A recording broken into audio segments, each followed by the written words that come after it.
ഈശോ നടന്നു നീങ്ങിയ കുരിശിൻ്റെ വഴിയിലൂടെയായിരുന്നു. ഈ 2 വർഷക്കാലം ജീവിതത്തിൻ്റെ മെറിറ്റിൽ നിന്ന് സീറോ മെറിറ്റിൽ തകർച്ചയിലൂടെ തകർന്നടിഞ്ഞ് ബിഗ് സീറോ മെറിറ്റിലേക്ക് ഞാൻ വന്ന അവസ്ഥയായിരുന്നു. അതിലൂടെ ഞാൻ എൻ്റെ ഈശോയെ കണ്ടെത്തി. ഇപ്പോൾ ഞാൻ ഏറ്റവും അധികം ആഗ്രഹിക്കുന്നതും ഇഷ്ടപ്പെടുന്നതും സമയം ചെലവഴിക്കുന്നതും എൻ്റെ ഈശോയോടൊപ്പമാണ്. ദിവ്യകാരുണ്യ ഈശോയെ ഒരു സെക്കൻഡ് പോലും ഞാനിപ്പോൾ സ്തുതിക്കാത്ത ദിവസങ്ങളില്ല, മിനിറ്റുകളില്ല. രാത്രിയിൽ 3 മണിക്കെല്ലാം എഴുന്നേറ്റ് ഈശോയുടെ തിരുഹൃദയ രൂപത്തിന് മുമ്പിലിരുന്നു കൊണ്ട് മെഴുകുതിരി കത്തിച്ച് എന്നും കരഞ്ഞുകൊണ്ട് പ്രാർത്ഥിക്കുന്ന ഒരു ജീവിത രീതിയിലേക്ക് മാറി.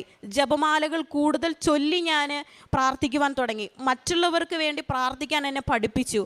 ഈശോയെ കൂടുതൽ അറിഞ്ഞ നിമിഷങ്ങളും അവസ്ഥകളുമായിരുന്നു എൻ്റെ ഈ ഉടമ്പടി ജീവിതം തന്നെ.